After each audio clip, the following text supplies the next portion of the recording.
The WNBA MVP race came down to a three-player contest, and well, it was pretty clear as the season ended, whoever lost out was going to feel disrespected and wanting to prove a point of how they were wronged. I call this the Hakeem versus Robinson scenario. In this video, we are going to look at how Breanna Stewart faced her first challenger, took a punch, and then counter-punched and took down the challenger in epic style as her UConn family looked on, and in the process made a point of why, if you're a star, you should go to UConn. But we'll get to that later in the video. As you are no doubt aware, Breanna Stewart narrowly edged out Connecticut Sun forward Alyssa Thomas and Las Vegas Aces forward A'ja Wison in the recent MVP voting. Stewart received 446 total points compared to 439 for Thomas and 433 for Wison. When the voting totals were released, it was noted that Stewart only received 20 first-place votes compared to 23 for Thomas, but still won the award because of her second-place votes. Stewart is only the second player ever to win the MVP without winning the most first-place votes, joining Sheryl Swoopes, who did this in 2005. And sure enough, after the MVP was announced, Alyssa Thomas and her teammates complained. And to be fair, this wasn't directed at Stewie, but just general complaining, with Thomas saying, "I think I'm used to it," she told Howard Megdal. "I think I've been snubbed so many times in my career that it's a normal feeling for me." Now, her fiancé, DeWanna Bonner, was more diplomatic, saying, "No discredit to Stewie because she's the MVP for a reason, but what Alyssa did this season was unbelievable, so of course the news was emotional. That was tough for her. It was tough for our team." Thomas and her team's disappointment was not surprising considering all the campaigning that happened before the award, as they were seeking that she be awarded the Russ MVP, i.e. the magic wonders of a triple-double, and how achieving this 6 times in a season, combined with all of her double-doubles, clearly outlined that she had the best season and was the best all-around player in the league. With Thomas saying, "I have to advocate for what I'm doing. I think biggest thing is I'm putting up something that has never been seen before. We live in an era now where it's all so much focused on scoring, and I think we lose sight of the all-around game and how impressive it is." As well, Dejanay Carrington had this to say on Thomas's numbers: "I don't want any of y'all to get used to and normalize what she's doing out there for real. Like, that's not normal." So Stewart gets the MVP award prior to Game 2, and it is all set up for Thomas to Hakeem her. You know, when they gave David Robinson the award and then Hakeem Olajuwon went out and just terrorized him over the series, as John Lucas thought it'd be a great idea to have Robinson play Hakeem straight up. And the table was perfectly set up for Thomas after stealing home court from the Liberty with a victory in Game 1. They were up in Game 2 by 10 points at the 7:30 mark in the second quarter. You could feel the pressure mounting on the Liberty, but then Sandy Brondello called a timeout and grabbed some kryptonite.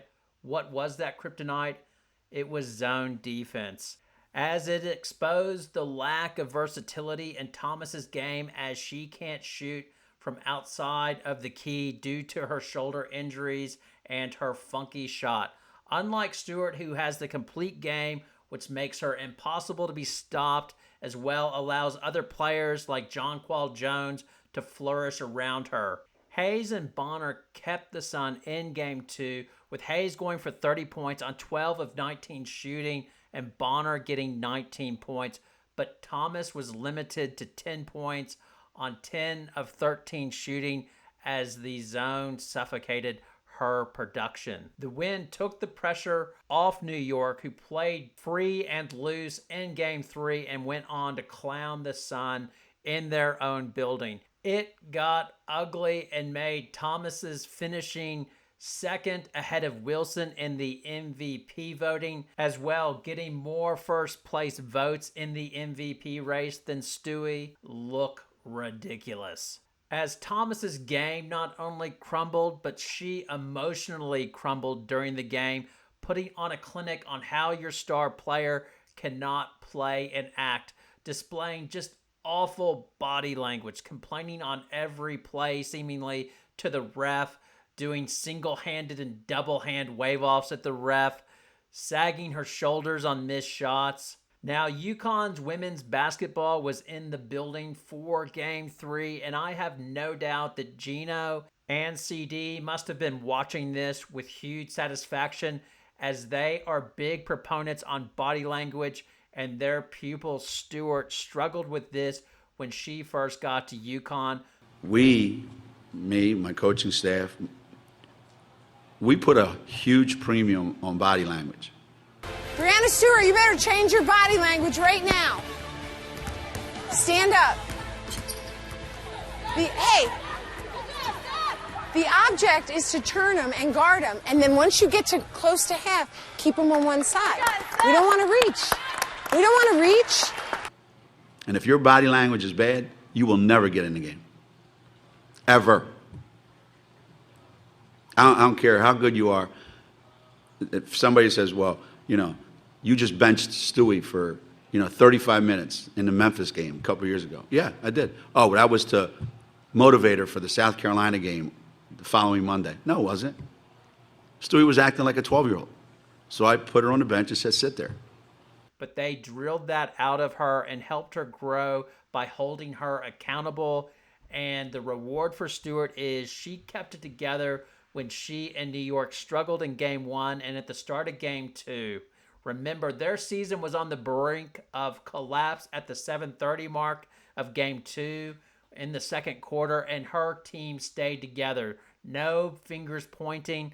The Sun, on the other hand, lost their mind. First, Carrington got pissed off at Nelson Ododa for not calling out the screen at the end of the first quarter and starts yelling at her during the quarter break on the bench.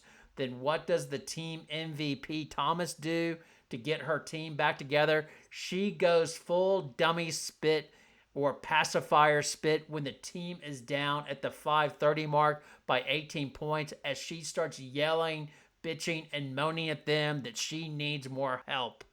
Just awful, and makes any more complaining on why she didn't get the MVP laughable. So Stewart has one notch on her belt. Now the next and true test will come this weekend when the Liberty and Aces match up, and it is time for the two big guns to go at it, that being Stewart and A'ja Wison. Now this will be a true epic battle of the true MVPs with a fun little mix of UConn versus South Carolina. The real shame here is that Candace Parker is injured, because a little bit of Tennessee would have been nice in that mix as well. But anyway, it should be fun to watch. Your comments, I'd like to hear if you think I'm being too rough on Thomas as well. What do you think will happen this weekend when Stewart and Wison match up?